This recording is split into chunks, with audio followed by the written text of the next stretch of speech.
Paediatrics का मतलब क्या होता है? और एक बच्चे की बॉडी अलग होती है ऑब्वियसली, शायद थोड़ी नाजुक होती है, थोड़ी कमज़ोर होती है as compare to an adult body, पर और क्या? क्योंकि जब बचपन में चोट लगती थी वो चोट हील भी हो जाती थी जल्द से। तो एक बच्चे होने के एडवांटेजेस और डिसएडवांटेजेस क्या होते हैं? देखो, बच्चे होने के बहुत सारे एडवांटेजेस भी हैं। फर्स्ट ऑफ ऑल एडवांटेज ये है कि उनको कोई भी अगर ब्रेन इंजरी हो, उनको कोई फिजिकल ट्रॉमा हो, कोई इंजरी हो, तो बोन्स में भी इंजरी हो तो उनकी हीलिंग फास्टर होती है because they are at a growing age. Disadvantage ये है उनकी इम्यूनिटी अभी उतनी डेवलप हुई भी नहीं होती है। क्या होती है इम्यूनिटी? इम्यूनिटी उनका सिस्टम अभी डेवलपिंग स्टेज में होता है, मतलब कीटाणु से फाइट करने की काबिलियत। Yes, specifically at a newborns में भी अगर आपको कोई इन्फेक्शन रहता है तो they need urgent treatment, otherwise it can lead to mortality. उससे बच्चे की मौत भी हो सकती है अगर आपको न्यूबॉर्न बेबीज में इन्फेक्शन ट्रीट ना करो तो। So it is that dangerous. क्यों? क्योंकि न्यूबॉर्न्स में इम्यूनिटी ऑलमोस्ट नील रहती है। इन्फेक्शन मतलब जुकाम भी? सिंपल जुकाम भी न्यूबॉर्न में धीरे धीरे नीचे निमोनिया कर सकता है क्योंकि उनकी इम्यूनिटी इतनी स्ट्रांग होती नहीं है।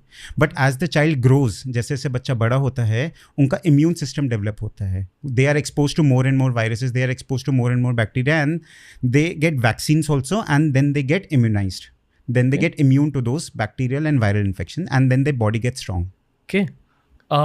अक्सर जिन पेरेंट्स के दिमाग में बहुत ज़्यादा टेंशन होती है एक बच्चे की कंडीशन को लेकर, वो टेंशन डेफिनेटली उनके खुद के स्ट्रेस की वजह से हो रही है, पर ऐसे केसेस में क्या हो रहा होता है बच्चे में?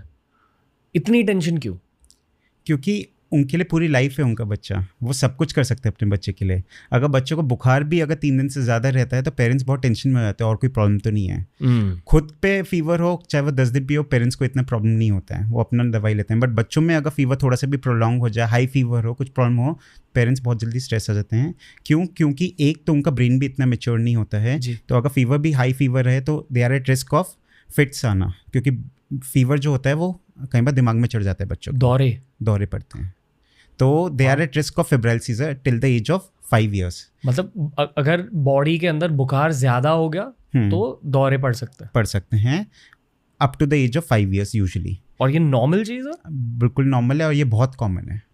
एंड अच्छी बात है, ये वाले जो दौरे होते हैं जो फीवर से आते हैं, ये यूजुअली बच्चा जैसे बड़ा होता है उनका जो ब्लड ब्रेन बैरियर होता है वो स्ट्रांग हो जाता है, तो फीवर के साथ फिट्स आना यूजुअली 5 years तक ठीक हो जाता है।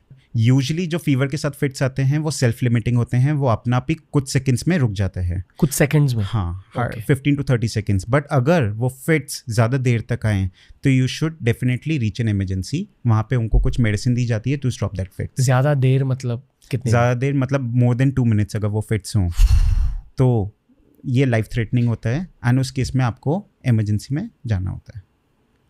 एक दौरे की फीलिंग क्या होती है?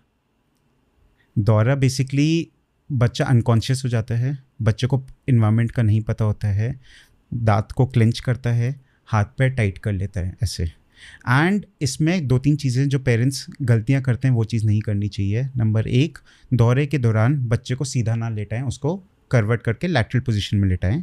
नंबर 2, दौरे के दौरान उसको पानी ना पिलाने की कोशिश करें, क्योंकि अगर दौरे के दौरान आप उसको कुछ भी ओरली दोगे तो वो गलती से खाने की पाइप की जगह सांस की नली में चले जाता है एंड बच्चा वो एस्पिरेट कर जाएगा, मतलब सांस की नली में चले जाएगा पानी। एंड वो दौरे से नहीं बल्कि एस्पिरेशन, मतलब वो जो पानी दिया वो सांस की नली में जाने से चोकिंग से मर जाएगा। एस्पिरेट मतलब गलत रास्ते में चले जाता है। Instead of going to the food pipe वो चले जाता है आपके सांस की नली में, और फिर वो बच्चा जब वो सांस की नली में गया तो वो ब्रीदिंग भी बच्चे की स्टॉप हो सकती है।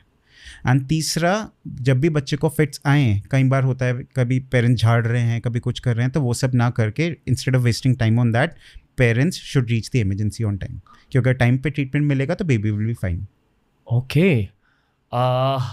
जब हम लोग बच्चे थे तो इतने प्रॉब्लम्स थी बट इतनी नहीं थी जो अभी लास्ट 10 years में हुई हैं।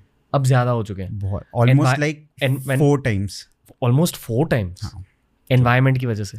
environment and majority of the diseases are lifestyle diseases। genetics is also playing a role। जो diet children are having उसका काफ़ी impact हुआ है, जो environment में बच्चे रह रहे हैं उसका काफ़ी impact रहा है।